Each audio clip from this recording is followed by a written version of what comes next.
Today, I'm going to be talking about the Canon Scoopic camera. First, let's talk about the outside. As you can see right here, it says Canon Scoopic 16mm. That 16mm actually stands for 16mm, which is the type of film that this camera takes. So the first thing I want to talk about on the outside here is the viewfinder. You can adjust it to wherever you want to put your eye, on the right or the left side. It has an open and a close here, which is what you really want to pay attention to. It's always good to keep it closed when you're filming, just so you don't have any accidental light spillage in that could overexpose your film. You mostly just look through the viewfinder to get your framing down. You don't usually look through it to get focus because it's false focus. Aperture is pretty simple. You're just gonna set it to whatever your light meter tells you. Moving on to the lens right here, you can see we are a 12.5 to 75mm lens. That's basically the zoom or the framing that you go to. 12.5 is going to be super wide if you want to do landscapes. And as we move in all the way to 75, that's going to be very tight close-ups. Moving on to these numbers here, this is going to be your focus, and it has all these numbers because instead of just looking in the viewfinder, like I mentioned earlier, you can't do that because you're not going to get a true focus. All the numbers correlate to the feet or the meters right here. We're going to be mostly using feet because that is what your chart is going to be in as well, so you want to go off the chart that your block teacher gives you.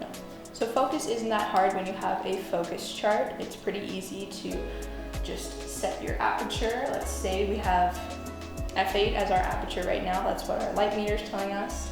So in order to get that unfocus, our focus chart is going to say we have to be about 3.6 feet away. So we're going to take our tape measure. We won't have one like this, but this is what I have in my garage. We're going to take the beginning of it on the film plane. And right here, as you can see, this little kind of circle with a line through it, that is going to be the film plane, and that's actually where the film is passing through the gate. That is going to be 3.6 feet. And so now it should be in focus. Pretty simple. One super important detail was this macro option right here. What you're thinking is macro, that probably means big, zoomed up, and that's exactly what this does.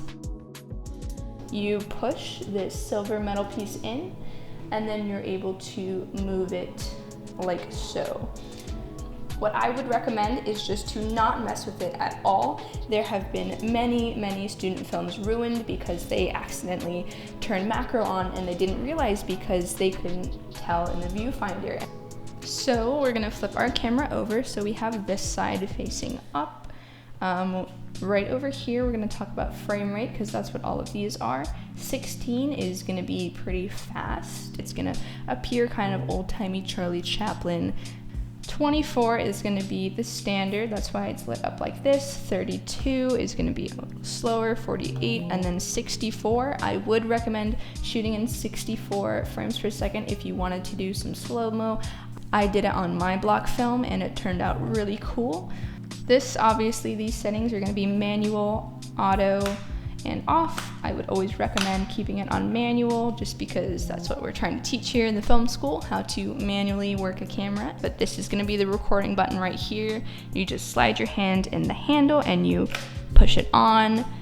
Some of them lock on and some of them don't. Some you need a twist to lock like this one, so now it's locked, and some of them have an automatic release button right here that you can just push. So next we're going to be talking about batteries. There are two main types of batteries with the Scoopic camera.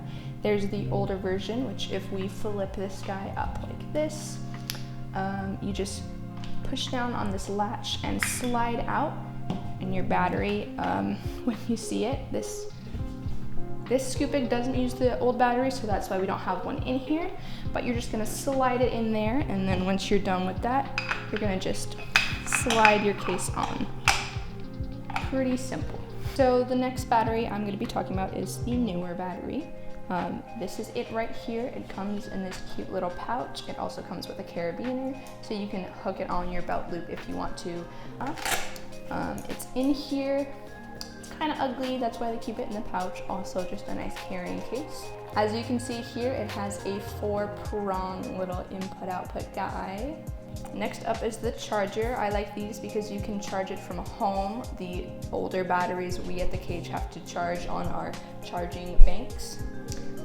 It also has a 4-pin male prong guy right there. So as you can see, it's just gonna fit right into here so you can charge it. How you get it into the wall, it also comes with a power cord. So as you can see, there's a female guy right there. Male, we just connect it and stick it into your wall. It's pretty simple.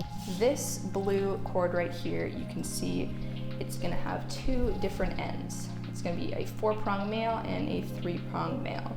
And these ends, as you can see, the camera, wow, that looks like a 3-prong female. So you're gonna fit the 3-prong male into the camera right here. You can screw this safety kind of latch on if you want. Some of them are broken, so as long as you just know the connection is solid, you should be all good. And now we just connect these guys and your camera is powered. So now that we've got whatever battery plugged in, we are gonna just test if it's working. You should just know if yours is charged because there's gonna be a green light on the charger. But let's go ahead, and for this one, you just have to hold it down. So so we can hear that Scoopic going. So now that we know that our battery is working, we're gonna do what everyone's favorite part and open up the camera. How you do that is you push down on this button and then just slide to open. We lift this guy off, and there you have it, your open exposed camera. So this is gonna be pretty much the most important part of your camera. This is where your film is gonna go. It looks a little daunting right now, but when you load your film, as you can see this arrow, you are going to load it through here. It's going to pass in between these guys and come out, make a little curve, and then pass into the actual gate of your camera, which is gonna be here. Once it passes through there, it's gonna come out, make that same loop-de-loop or curve, do a reverse and pass in between here, come out here and start loading into your empty spool, which then is gonna become your full spool of exposed film. Now, some of the fears that students have is that what happens when my film gets jammed. That's actually a very common experience. Many students have had their film jam on their film sets, and it's actually not as scary as you would think. If it jams in this section, this yellow pin, we're just going to lift up and pull out, and that is how we're gonna see in between here, the film going in here. Now you do have to keep it lifted up, and you're just gonna have to hold it, or else it'll just snap back into place. That is the exact same thing over here, if my hand's not in the way, where you just pull it back and you have that opening right there. Say your film gets stuck in the gate or somewhere around here. Pretty easy, you just push this in and that releases these curved boys. Now the gate of the camera, very important. You have this screw right here, so you're just gonna start screwing it out until you get this pretty loose. Again, you lift up and you pull out, and that is gonna be the actual gate of your camera. That's probably the most common place that I see film get jammed. It actually got jammed on my film that I was doing, and you just have to pull it out. You get orange sticks from your block teacher or tweezers, and you can just fish that out. And then once you're done, you just screw it back into place. Pretty simple. Now let's talk about the types of film first. So there are 4 types of film. I only have 3 with me right now. There are 2 kind of settings. If you know about lights, you know that there is a daylight temperature scheme and a tungsten or more orangey. One's more blue, one is more orange. Tungsten is what the T stands for in these 2, 500T and 200T. The 500 and 200, that is just gonna be like your ISO, and that's what you're gonna set on your light meter. Pretty simple, right? For the tungsten film, I would recommend using that indoors because it's a more sensitive type of film, and tungsten lights are usually inside. You would usually get that color balance. 500T is going to be the most sensitive type of film, which means it takes in a lot of light, so it doesn't take a lot to expose this film. This one right here, which is going to be 200T. That's pretty much the same. It's more sensitive, but it's not as sensitive as the 500T. It would be better for brighter settings instead of the 500T, which would be better for darker settings.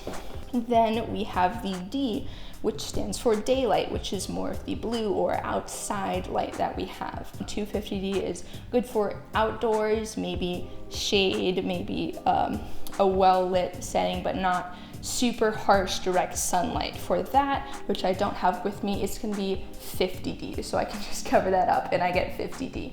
That is gonna be the least sensitive type of film, so it's good for super, super bright settings like direct sunlight, very harsh light, because it's not gonna take in as much of that light, so you won't get a totally blown out image. So when we actually load our film, you don't want to do it in a nice studio like this with lots of lights blasting on you, because obviously that will expose the film.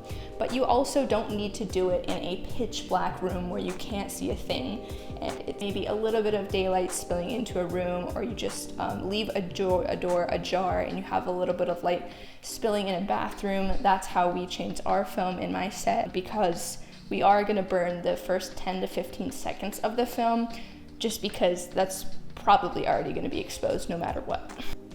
Okay. So how we're gonna have the orientation of the film is like this, just like the Scoopic is saying. There's always a little dust in here. You're gonna have the film laid out like this. We're gonna pop the roll in here. Little jiggling, this helps. Just make sure it's nice and tough. And then we're gonna just line it down around, and then we're just gonna press it down around this silver piece. And you are gonna wait, just like that, for the click, I guess. It's when the film is attaching to that, the little punctures get punctured in there.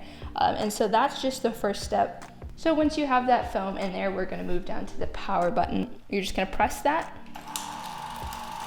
until you get a little tag like this. As you can see, it went all the way through, it passed through the gate, it went just like I said before, and we have our little tag here. I would just get about this much, maybe 6 inches of film that you have just extra, and that is how we're gonna load this empty spool right here. As you can see, there's gonna be a little divot in there, a little opening, and that is where we're gonna stick the film. So it's a little bit harder when you don't have a lot of light and you're trying to film it in the darkness. I would just recommend practicing this a few times, but you're just gonna stick it and just thread it through a little bit to the interior of the spool so you know it is secure. Once it's secure like that, you're going to wrap it around a little bit and then just place it on your empty spool. A little jiggling.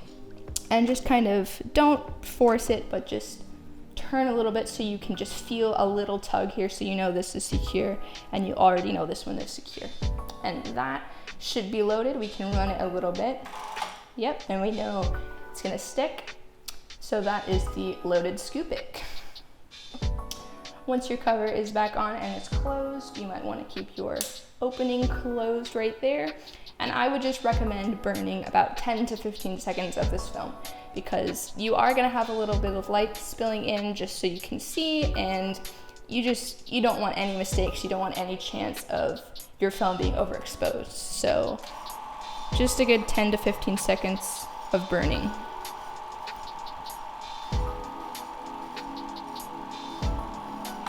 It doesn't have to be exact, but you just kind of feel it out. You know how many loops it goes over, and that should be probably good for the Scoopic.